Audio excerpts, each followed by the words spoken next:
Station 100 शब्द प्रति minute.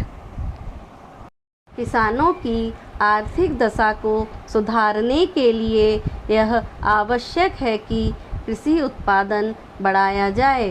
उत्पादन अधिक बढ़ जाने से मूल्यों के गिर जाने का भय रहता है।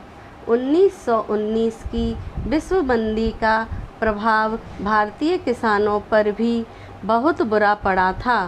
भारतीय किसान कर्जे के बोझ से बुरी तरह दब गया था।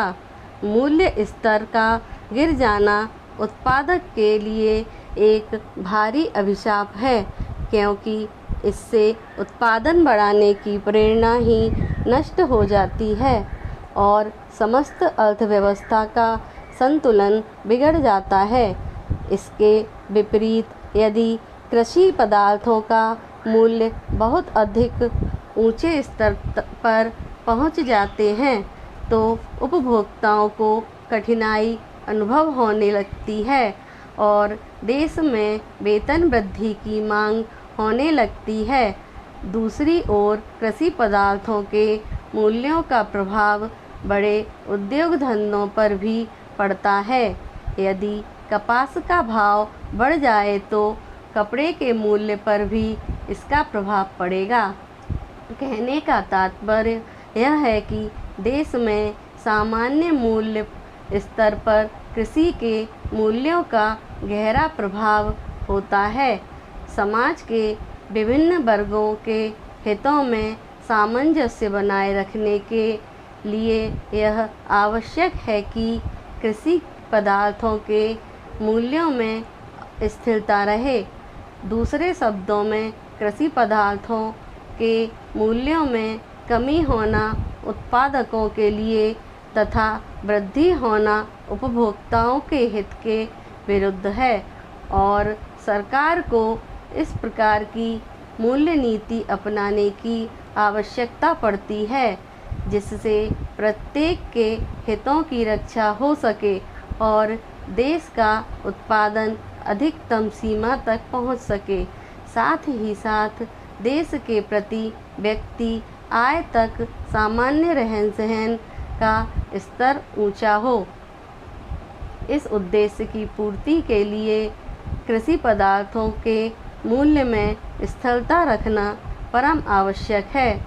भारत में कृषि एक व्यापारिक व्यवसाय न होकर जीवन यापन का एक साधन है। भारतीय किसानों में व्यापारिक चेतना का अभाव है और वे केवल जीवित रहने के लिए खेती करते हैं। इसलिए कृषि पदार्थों के मूल्यों तथा उनके उत्पादन व्यय में कोई घनिष्ठ संबंध नहीं रहता। मूल्य निर्धारण की मांग और पूर्ति का सिद्धांत कृषि पदार्थों पर अच्छी तरह लागू नहीं होता। यह उत्तरदायित्व सरकार के ऊपर है कि वह मूल्य नीति का संचालन इस प्रकार करे कि कृषि तथा उद्योगों का समुचित विकास हो सके और कृषि मूल्यों में स्थिरता बनी रहे। मूल्यों की स्थिरता का अर्थ केवल इतना है कि कृषि पदार्थों के मूल्यों में अत्यधिक चढ़ाव उतार न होने पाए।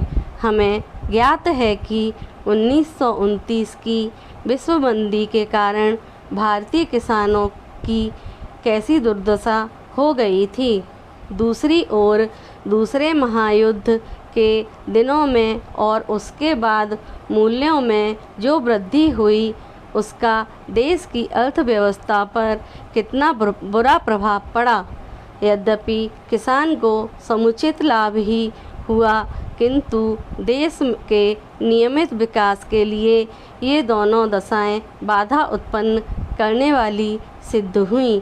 भारत में कृषि मूल्यों की स्थिरता का प्रश्न पिछले कुछ वर्षों में मुख्य रूप से सरकार के सामने उपस्थित हुआ।